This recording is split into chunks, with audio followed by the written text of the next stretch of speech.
Hey everyone, this is Disc Junkie, and welcome back to Secondhand Sickness.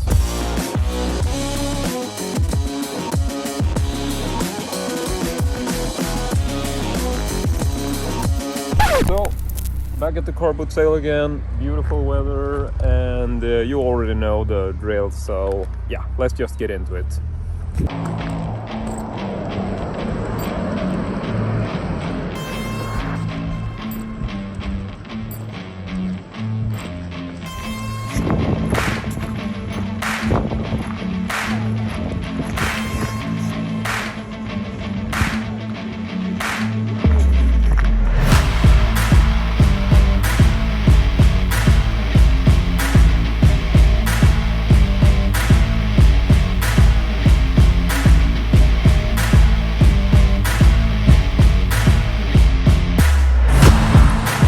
Alright, so I just got done. There was essentially a little bit of rain falling, and a lot of the sellers were sort of covering up their stuff with plastic. And now I forgot where I parked. Okay, so yeah, I'm pretty much done.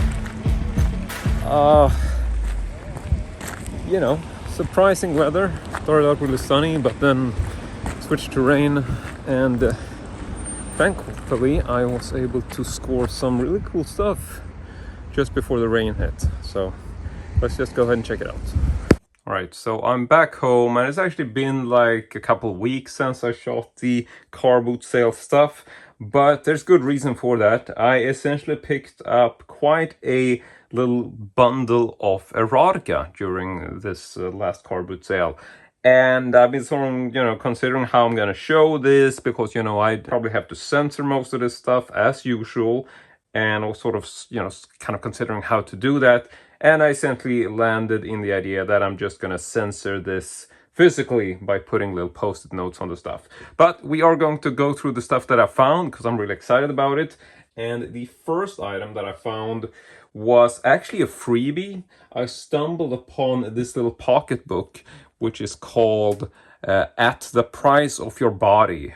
Swedish title is Till priset av en kropp. And so this is just a novel, but I'm actually collecting this specific series, and this is quite a sort of iconic series visually, which is called jalousie. And jalousie is essentially the Swedish word for a specific type of blinds that you have in the window, and this is also what these lines on the cover are supposed to represent. So this is like, looking through the blinds of a window. And the reason for why I really like this series is, for one thing, I think that the cover design is really good looking, and these are novels, but they are actually photo illustrated. So if I go in close, you will see that some of the pages here are kind of black. Might be hard to make out, but it's essentially because there are black and white photos here, and I'm not going to show them because they are in fact X-rated. So these are erotic novels which are illustrated with pornographic photos in black and white. So really happy about this, and this was even free. I essentially walked up to this table. There was like this small bundle of books like in a bag, and I started rummaging through them, and I found this one just laying on top. So I checked all the other ones, couldn't find another one from this series, and the seller was sort of selling like 5 books for €2, whatever. It was really cheap, but she was essentially, several books for one price. And I said, like, I only found this, and she was like, you know what, just take it. And I was so thankful, so happy. This is actually a book which I think would be considered a collectible, because this series is quite popular. I have a handful of books from the series, but I do really like it. So that was the first pickup of the day, and I'm gonna move this all the way up over here, because we actually have quite a few things to go through in terms of this erotic bundle. So next up, I think we should check out a couple of small magazines. And first one is one from a series called Sexnytt or Sex News.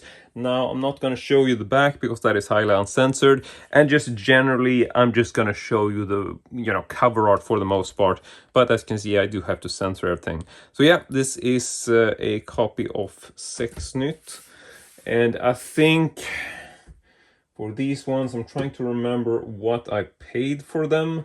And I think this was actually part of a bundle from the same seller. So I got this one as well as 2 more magazines and one more thing, which we're gonna get back to in a bit more detail. So I also picked up these 2. These are from the same series, which is called Sextreffen, which is also a very sort of classic adult mini magazine. So all of these 3 are essentially hardcore porn mags in like this miniature format. So I have a couple of these from before, and it's a very sort of long running series, but I tend to, you know, really like the cover art from these. And so these 3 were essentially 40 Swedish crowns per magazine, so that's essentially €4 per magazine. You know, as far as value, I wouldn't say that there was more than that. You know, I never would have paid more, but this is a seller I quite enjoy. He has essentially sold me some really interesting stuff over the years. So he had these, and I felt like, you know, I'll bundle those, see if I can get the price down, because €4 per magazine is a bit over the top for me. But then he showed me this other thing, which was essentially something that looked like a bit of a vintage postcard. But this caught my eye, and he sort of said that he was going to sell this as well. And I figured, like, you know, I'll play ball. I'll bundle these 3 together with this card. And then I think the price came to roughly €15 for everything, which I was happy with. Primarily because I think that this was something that I think was worth more than he considered it to be. And it's definitely worth more to me. Because this is not just a postcard, this is something called a magic card, which you open up like this, and it essentially folds out as such to create a small sort of stereoscopic viewer in cardboard or paper form. So you have these little lenses which will essentially magnify these 2 erotic images. And I'm not going to be able to censor these, but they're too small. So, but just to show you, you can essentially go in through this lens and essentially look at the image. I'm not sure if we can actually do this on camera, but yeah, you can sort of see what it's like. And so what this does is when you're looking at it in reality with your eyes, as opposed to looking through a lens like you're doing now, you will have, you know, looking through both of these at the same time, this will create the 3D effect, because you're essentially looking at 2 images which are slightly sort of not distorted, but they're slightly askew, or how you want to put it, which means that you create this stereoscopic effect. And so I tried to research this. I didn't know much about it, and I wasn't really sure how old these was, but these are simply from something called Magicar, and you can see the copyright details right there. Not sure if they will be in focus. And I just googled this now before shooting the video, and I realized that these are not super vintage, but the magic card system is something that was essentially sold in a variety of motifs back in the 1990s. I think that this is from 1993 more specifically. And so with that, I just thought, like, you know, fine sort of new type retro. Like, it's not really as old as you would think. It's more like a vintage sort of newly produced curiosity or novelty act. However, when I googled these, I realized that even though that this was made in 1993, they are actually quite collectible. I saw a handful of them listed on like Etsy and stuff like that, and these essentially go for something like $100 per card. And I essentially got this for like €3. So that was essentially a very good bundle. And I was really happy to get this because I've never really seen any of these. And I do love these sort of weirdo curiosity, erotic memorabilia items, which you don't really see much of. So that was a really cool find. And then we went on to some other tables, and I essentially found this one guy who was selling a bunch of magazines. And a lot of this was from the Crime Weekly series, or the Veckans Brott series, which is a magazine I've talked about in great detail. And if you want to see what this detective magazine was like, I would advise you to check some of my previous videos, which is from the Sexy Collectible series, where I essentially talk about this particular magazine and show you a annual volume in all its sort of explicit detail. And this is something I had to post on Twitter, but you will find the link for that if you just check back my previous videos, and I can leave a link for that in case you don't want to search for it. So we're already filling up some of the space on the table, so I might actually just move some things so we get a bit more stuff in camera, like such. And so next up we have some more magazines, because this guy was essentially selling just loose magazines like this for 20 Swedish crowns per magazine. That is essentially €2 per magazine. And I generally don't want to pay that amount in case I'm buying a lot of magazine, and he had like a really big bunch, but I figured I'll just flip through them and see if I found anyone in particular that I want to own, because I have so many magazines of this. I have bound volumes of most of the years that this issue or this magazine was published, so I'm pretty much set for this magazine. However, there are a few years which I'm actually missing the annual volumes from, and one of those is the 1974 issues. So if I see 1974, I try to pick those up, even though if they are loose like this. So yeah, I did decide to pick this up.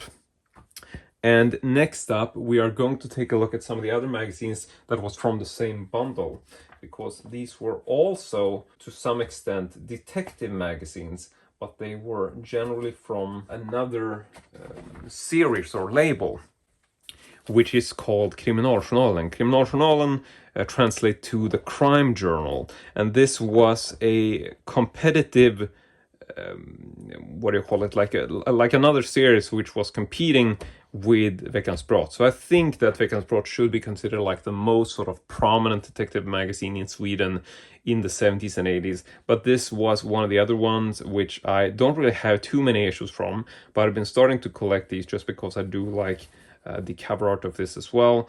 So here are some examples which I picked up, and these were 20 Swedish crowns per magazine as well. So that's pretty much €2 per magazine.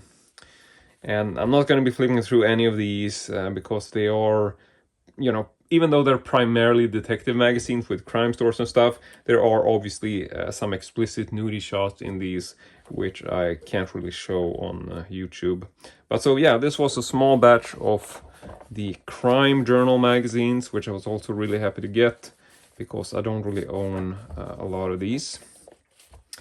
So that's that. Quite a nice little stack there. Not sure how we're gonna... Yeah, I'm not gonna be able to fit everything in frame anyway, but I'll try to do a bit of a display so you can sort of see what's going on. All right, so that's that. And then we get to a couple more magazines before I sort of wrap this up. And next up, we have one which was essentially the last magazine I got from the seller. And it's a special issue which is called Buy Love, Buy Love. Yeah, like essentially purchase love, not buy, but buy love. And so this seems to be like a sort of extra issue focused only on photos. And I wasn't really sure what this was, so I flipped it over and sort of read a little byline here. And so this is essentially like a special issue from the... What the hell is this called? Sorry for swearing. Yeah, so this is a sort of bonus issue from the Swedish adult magazine, which is known as Lektyr. And Lektyr is a very sort of typical Playboyish type mag, which was issued in Sweden. And so this is a special sort of photo mag bonus issue. And this is quite sort of heavy, glossy, and I'm not going to flip through this, but I saw this, and it apparently, there's this guy who's called Carl Östen Nordmark, and he has essentially been writing for this magazine for a number of years, 13 years to be specific, and this is essentially a special issue which sort of bundles his specific articles and photography from those articles in like one specific issue.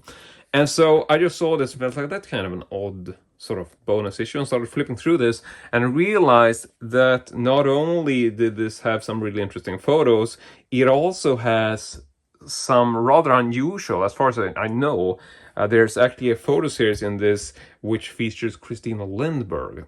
And to those of you who don't know the name Christina Lindberg, I can just mention that she is the star of the Swedish cult classic movie Thriller, aka A Cruel Picture, also known as They Call Her One Eye in America.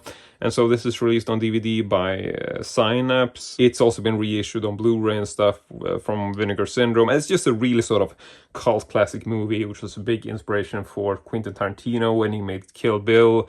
And it's a film you need to watch in case you like grindhouse and cult movies and all that. Now, I didn't get this today, I just brought it in for reference photo, just to mention who Christina Lindberg is. She's essentially the star of this movie, so if you know anything about grindhouse and cult cinema, it's a name you should be aware of. So I found it really cool that there were some nudie shots of Christina in this magazine, and especially some nudie shots I'd never seen before. And generally, I would say that if you ever find like magazines and stuff featuring Christina Lindberg, it's pretty safe bet that they're collectible, so you might as well pick these up.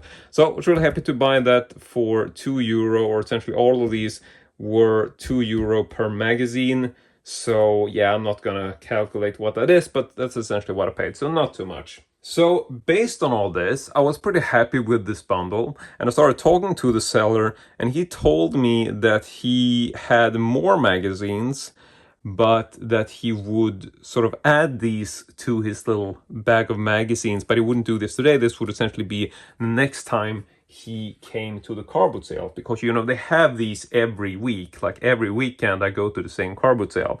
So I figured I would drop by his little table the next time I was at the car boot sale, which was essentially yesterday. And so I went there this weekend as well and stopped by his table again. And then I actually found a couple more magazines which I decided to pick up. And so the first one is from a series called Feedback. This one isn't particularly uncensored. I don't think this even has a single sort of nudie shot in it. This is essentially a very sort of early type of Playboy mag where it's essentially just articles, like there isn't even nudity in this. So I mean, I like these kind of magazines just because I like the cover art, and I think it's, you know, fun to collect these vintage mags and flip through the articles and stuff like that. And so this was also picked up at the same price for €2 per magazine. And I eventually decided to pick up 2 more magazines from this seller. The second one is from Lektyr. This is also a classic Swedish adult men's magazine. This is from 1967, whereas this is from 1968, so quite early ones. And this one does have like a fold out with like this woman, but it's also like, it's not a very adult magazine. I mean, it's primarily articles, and I don't want to flip through too much, but just to give you some examples, show you like, you know, it's articles. It's not really a nudie mag like these other ones are straight up porn mags. And so I did get these, and then I found one more magazine which I was really happy to get, which was the final magazine of today's lot, and that is this one, which is also from the Feedback series, and this one actually has Christina Lindberg on the cover. So I mean, when you're talking about Christina Lindberg, I think it's a pretty safe bet to say that if you find something, whatever it is, magazines, photos, it's pretty much considered as a collectible. I think you can just, you know, go on that notion as a sort of general approach to when you see this kind of stuff. And so I instantly saw this and felt like, okay, I'm grabbing that. Like, anything with Christina Lindberg, you know, that is worth the pickup. And so this is also one of those magazines which is, you know, it does have articles and stuff like that. Like, it's not just a nudie or straight up porn mag, but I will say that this has a centerfold featuring Christina, you know, completely nude. Like, it does have like, you know, tits and vag, and, you know, Christina Lindberg was generally not like a pornographic actress. She didn't make sort of porn flicks. She did use sort of nude modeling, but it's not like pornographic nude modeling. It's essentially, you know, Playboy type fold outs, like not penetration or anything, just essentially posing for nude shots. But she became really famous for this in Sweden during the 70s and 80s, and this is essentially what landed her the role in Thriller, A Cruel Picture, and based on that she sort of received this incredible cult status, which was, you know, well deserved because it's an awesome movie. And yeah, it's just, if you haven't seen it, it should be on your watch list, just because it's such a big part of Swedish sort of underground cult grindhouse cinema. So with that being said, it's an absolute must see, I would say. And you can get this on DVD. This is out of print since a long time. This is the first release from Synapse Films, but it's also been reissued on Blu-ray by Vinegar Syndrome. And yeah, just Google for it and it's pretty easy to find. You'll find it as Thriller, A Cruel Picture, or as They Call Her One Eye, which is the alternate title. But so what I want to say is that, you know, Christina Lindberg is not a porn actress. She's a nude model who went into movies, and she's also made like other films, but they're not porn flicks. They're essentially erotic films, whereas she's just, you know, posing nude, like she's nude in the movies, but they're not sort of any sort of hardcore penetration scenes or anything. It's essentially just an erotic film, but not a porn flick. So yeah, just summarizing that, because someone asked me about this the other day, like trying to clarify what the big deal is with Christina Lindberg. And you know, she's just a cult actress who sort of became really famous for making these erotic films in Sweden in the 70s and 80s. But that is essentially it. And as far as Thriller goes, I can just mention a side note. This does have hardcore porn scenes in it, but they were essentially shot with porn actors and not actually shot with Christina Lindberg, even though they are filmed in a way where they're just hardcore inserts and it's supposed to be shots of her character, but it's actually not. So just clarifying that in case people still have the idea that sort of Christina Lindberg was a porn actress, because she was definitely not to the full extent of the term. But yeah, so this is essentially it for my pickup. This went over, you know, 2 separate occasions. So got a couple of mags from the second pickup from the same seller, and all the other stuff was from my previous visit to the Carpal Say. But I have to say that I'm really happy with this lot. This is a very cool pickup. And so that's it. I want to say thank you very much for watching, and as usual, hope to see you all next time.